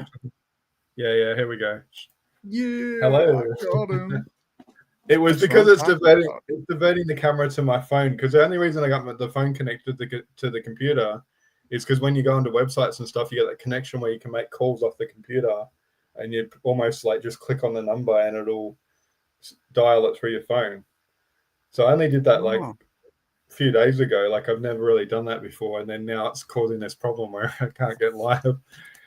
Anyway, oh man. Vicky's got a caravan. They're going 4 weeks traveling. That is so awesome for the family. This summer, I'm going to go to hopefully take the wife and daughter to Montana to do something like that for at least for a couple weeks. I think that's just super awesome. It's finally getting good enough to do that for you guys over there, right? It's getting hot enough. you're talking So, over here in Australia. yeah, yep. Yeah, it's sort of what are we now? I think we're autumn at the moment. We'd be autumn right now, and then we're coming into winter. What are we now? May, June. So winter starts on the 1st of June. So we're only 1 month out from winter. So Oh, it's sort of that yeah. warmish but dry. It's sort of starting to get a little bit nippy. Yeah. Um, so Camp all you can. And no she might nipples. be in a different part too. I don't know where WA is. Winchester, Uh, so so the west coast of Australia, oh, basically. West Australia. I was Yeah, way off.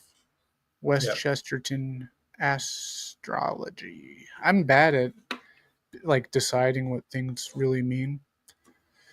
Anyways, um, so where were we? We're just kind of jumping everywhere, which is okay. I think it might be. we might be on here for another 20, 30 minutes if that's okay with you. Yeah, that Might sounds start fair. toning Yeah, it down a little bit, but where were we? I, Um, so I think because obviously I got into like the parallels between like West Memphis 3, for example.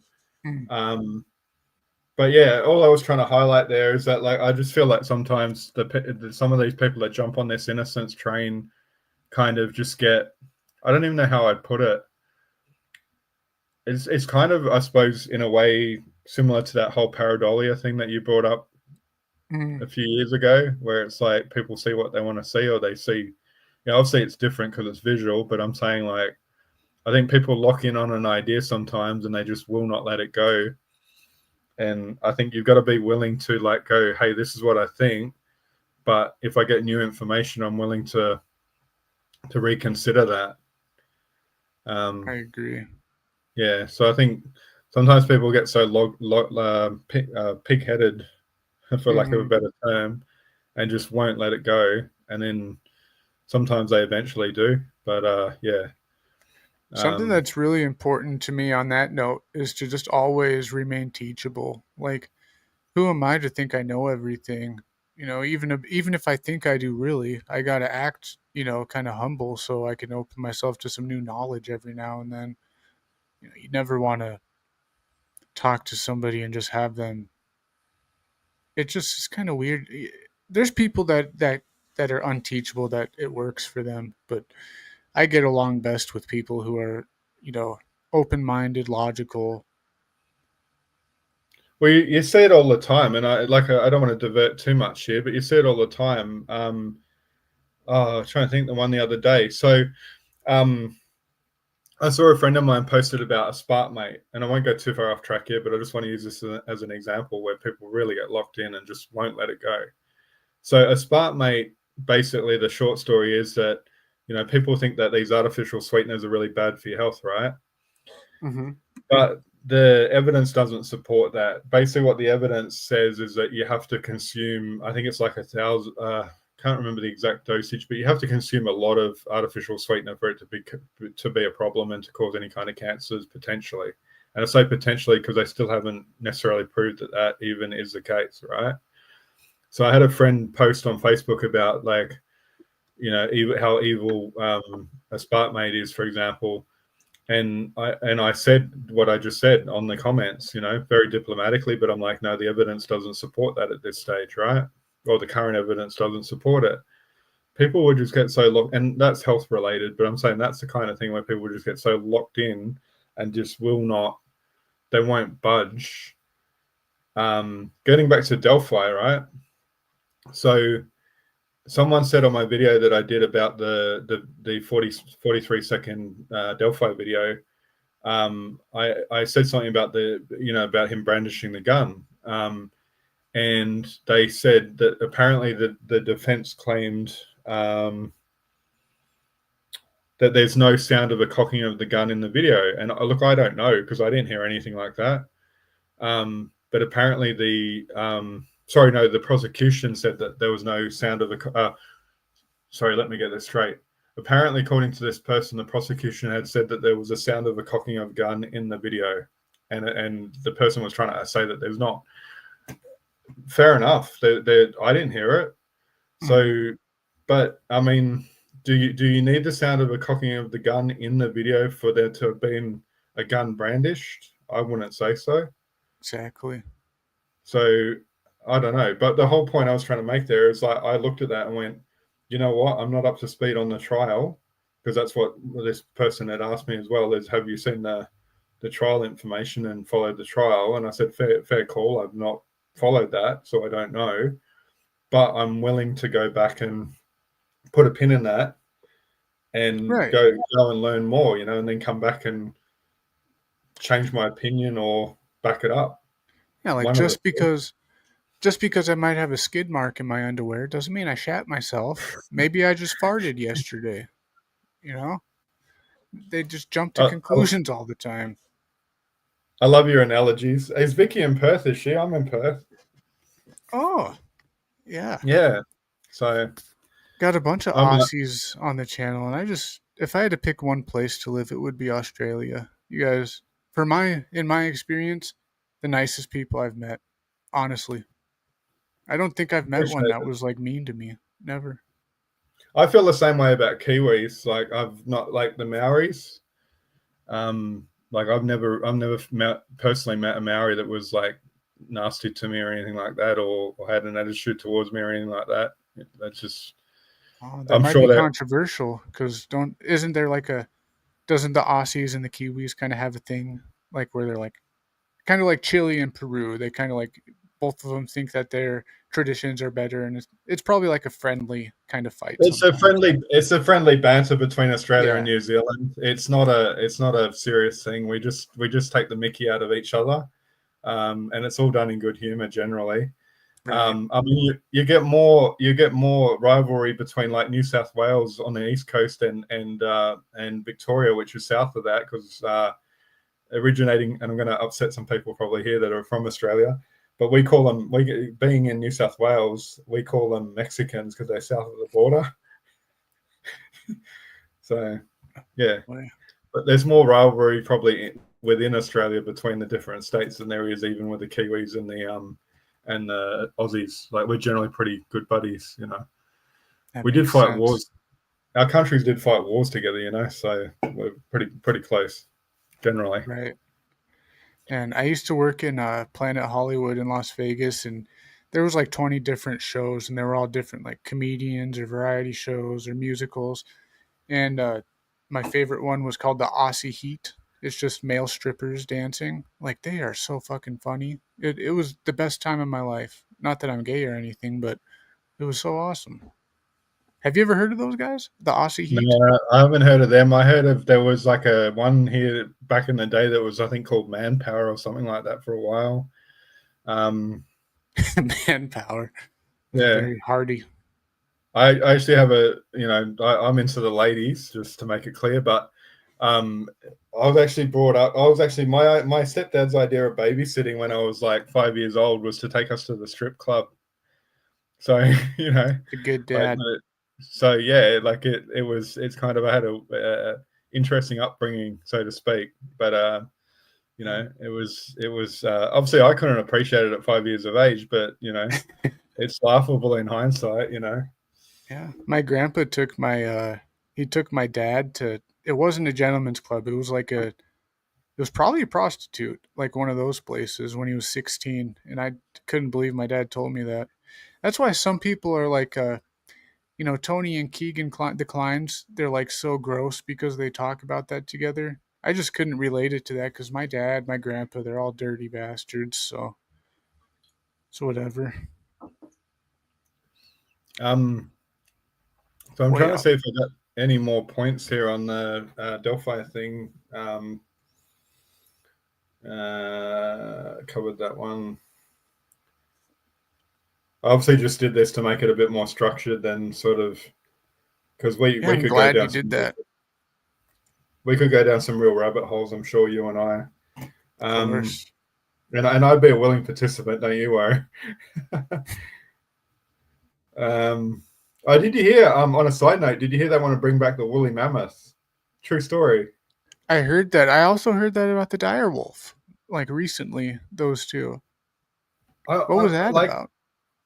I okay, the part I don't get, and like I won't deviate too much, but here's the part I don't get about it. Right, is like, yeah, people might think it's cool, but like they're worried about cows being contributing to climate change, right? Because apparently, if cows fart, then they cause climate. They help cause climate change, right? So Yeah. my thinking is like, honestly, like, okay, this is a bit of a tongue in cheek, but it's like also, true. Like, well, why would you bring back the woolly mammoth, and why the hell would you bring back animals that have been extinct for thousands of years? Like, if it's something that was extinct inside human, let's say, I don't know, the last 100 years, like the Tasmanian tiger, I'd be like, all right, I understand, because we maybe help contribute to that species not being here, right?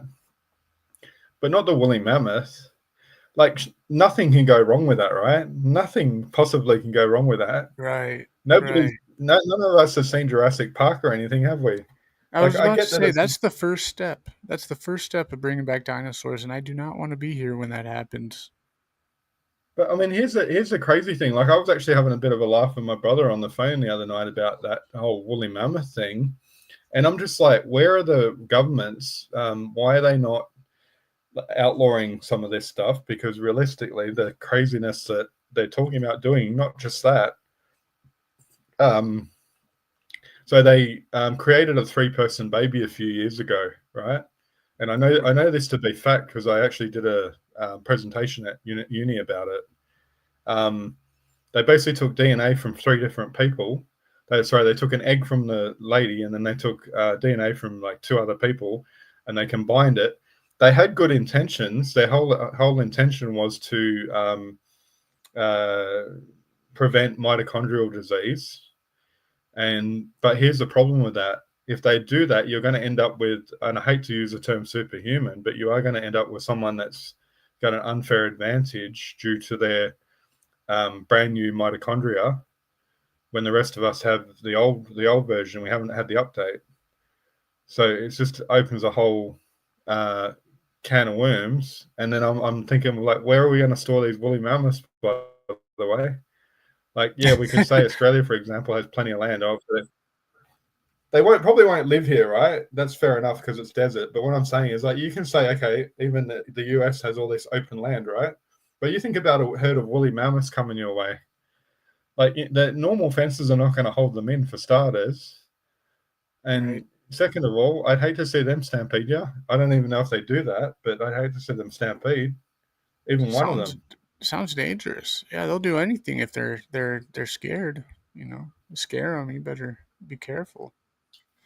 I bet they're Anyway, I got trying to like the. I think you're right about the government should step in on stuff about that, but I'm sure they have certain people that are trying to attribute it to like where you what where you prevent the extinction. Like they're like, no, this is great. We're gonna bring back the animals and they're gonna love every. I don't know. Maybe yeah. you I got mean, some people like that.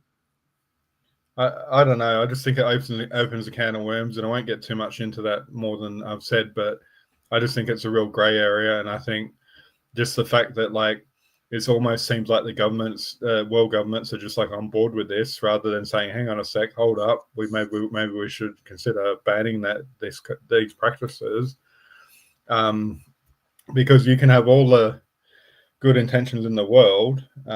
If you There's 2 things I feel like we shouldn't have messed with. One was the atom, and people would disagree with me on that. That's fine. One was the atom, and the other one is DNA, like as in human DNA.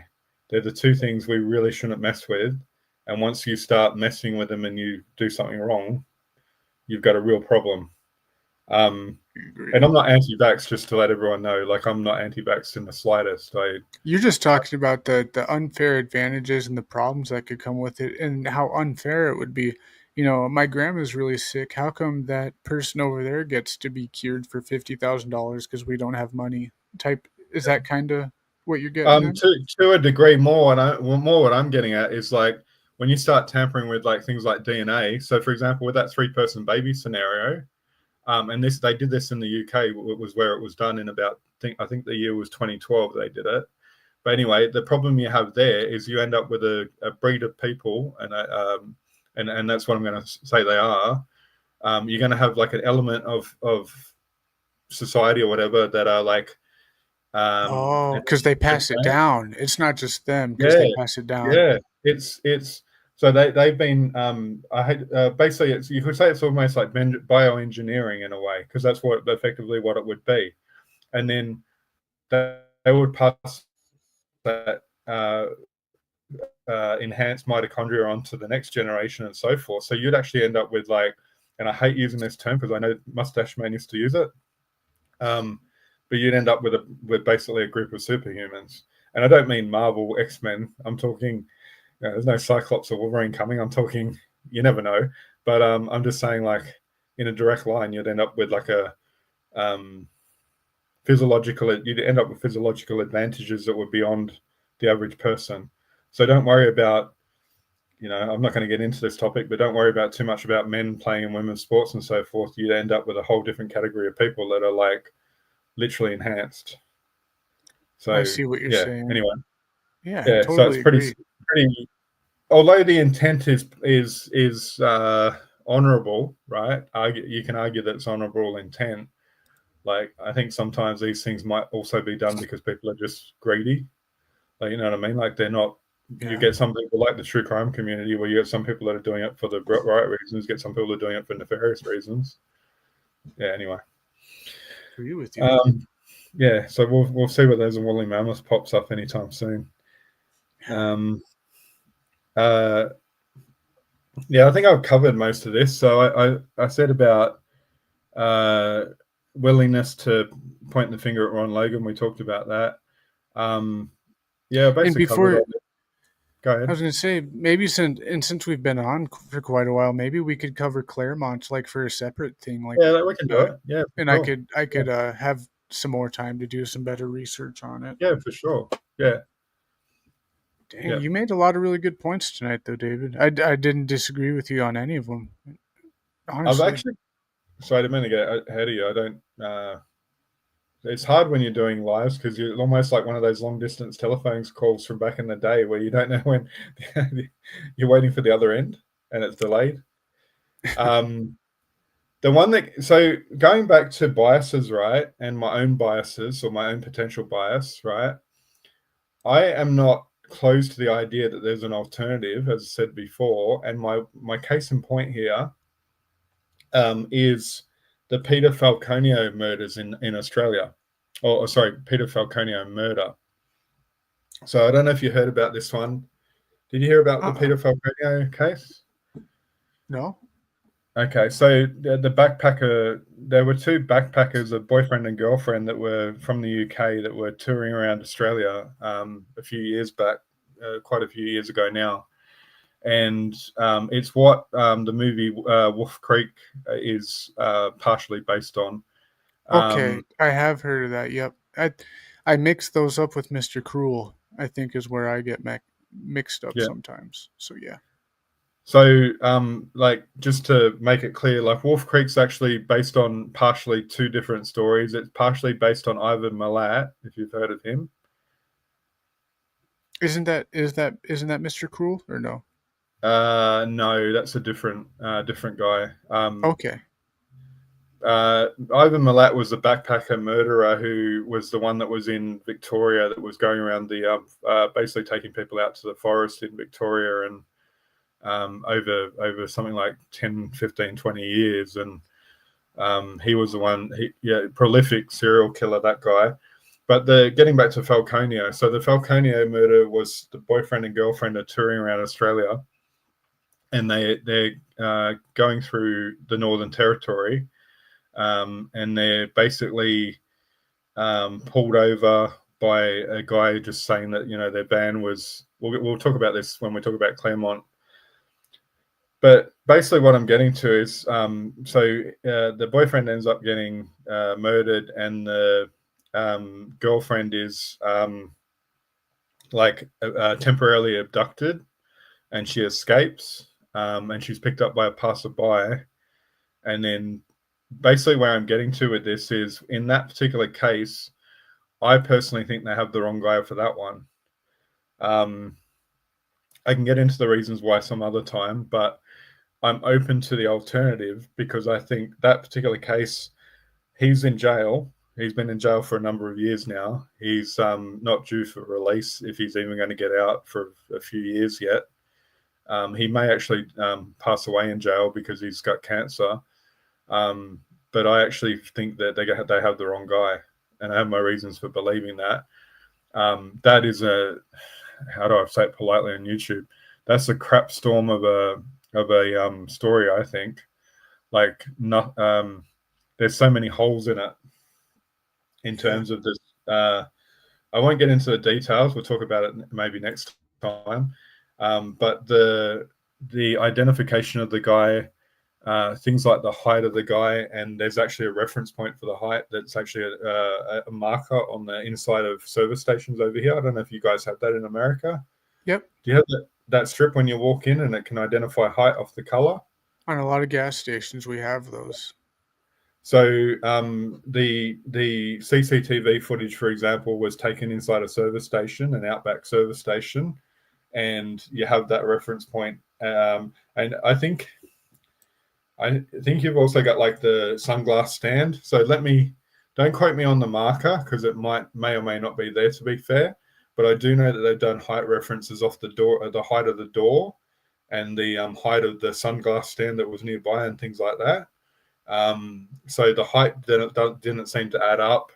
The disguise that the guy was supposedly wearing looked like something. Honestly, it looked like the only thing that was missing from the disguise was the sombrero, because this dude had like this massive like fake mustache on him, supposedly, and all sorts of craziness. Like you see the sketch, and like I said, I don't want to get into it too much on you right now. But you see the sketch, and to me, you just go like, "What the hell?" Like it looks like I'm trying to think what the character is, Mr. Potato Head. Oh, Like yeah. it kind of, it's not the sketch looks like Mr. Potato Head, but I'm saying like the disguise and everything just reminds me of like Mr. Potato Head for some reason, where you put the little bits and pieces on him, like it, like yeah. I swear, I think I've covered this case and I just forgot about it. I swear someone made the same. It maybe have even been you, the Mr. Potato Head thing. That just rung Maybe. a bell for me. But anyways, yeah. But yeah, my point being is that like I'm open to seeing the other side of like these cases and not just being like tunnel vision on where I stand with it and changing it up when I've seen something that sort of questions what I'm thinking. You'll still look at like, have I got like, is there still a body of evidence against this person versus the one thing that's popped up that like goes against what I'm thinking? You'll always do that. But yeah, just the ability and the willingness to like change perspective based on what you find out. Right. Yeah, I think that's another good But point yeah, you're making. we'll get into Claremont when I come. Yeah, I can't wait for that. We'll have a good conversation on some more Australia cases. Claremont one and this one. I want to bring up Mr. Yeah. Cruel too, so I'll do some good research. Yeah, I think Mr. Cruel I saw something about that the other day, and I think that might have been, I know that was a serial killer here, but I think that might have been like suburbia in like Melbourne or Sydney or something. Okay. Yeah, I think it was that one was a suburban one, like the Claremont one was. The Falconio one was like outback. Yeah, like we haven't had like realistically, like we haven't had I don't think a huge amount of cases in over here, like compared to like say for example the US, and especially not the massive serial killer ones where you've got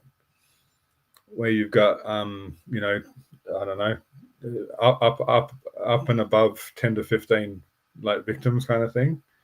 Like I think the closest we've come to in Australia, luckily, is like I don't know whether you say luckily or unluckily. I think the closest that we've come to in Australia has probably been Ivan Milat. Yeah. In terms of like large numbers of people. So, but yeah. Anyway. Alrighty. Well, that might be like a good time to call it. Is there anything else? Yeah, I'm with you on that. Unless there's any questions. Yeah, if anybody had any questions, go ahead and drop them. Man, it's been quite a while. I'm glad that you came on. Feels yeah, good no, to thanks for having me. No problem. What are you thinking? You think we can do this like next week or within the next couple of weeks? Do another one? Yeah, give me 1 sec. I'll have a look. Yep. Check your schedule. My calendar. I have to book you in. No, I got my work schedule and everything. So yeah, no, I got my work schedule for work, and then I've got I'm taking on a second job probably in the next couple of weeks as well. So and that'll be night fill. So what are we today? Monday. So we're doing today because it's a public holiday here, which is helpful. Okay. I don't know. We can figure it out. Can I? No, I'm up for something in probably in the next couple of weeks. Yeah, we'll figure it out in the background and let everyone know. We'll keep some surprises, eh? Heck yeah, sounds good to me, man. But yeah, no, I'm definitely up for it. Alrighty. Definitely up for it. Well, Cheers. dude. Cheers, man. Thanks again. Talk soon. Oh, boy. That was a good one. Always good with David. Whew. Just a friendly reminder, if you guys like these live streams, these podcasts, make sure to drop a like and a subscribe. Really helps out the channel. I've said this a million times, but I'm only going to do this for about a month, so we're going to have to make something happen if I'm going to be here forever. I have faith in you guys. Thanks for having faith in me. There'll be more guests this week. There's going to be a lot of stuff going on. Just stay tuned. And I already played my theme song twice, so I might try to find something else to roll you guys out with. I'm a little bit scared to do that. I can't really tell what I'm playing. Might not do that. Here we go. Peace out.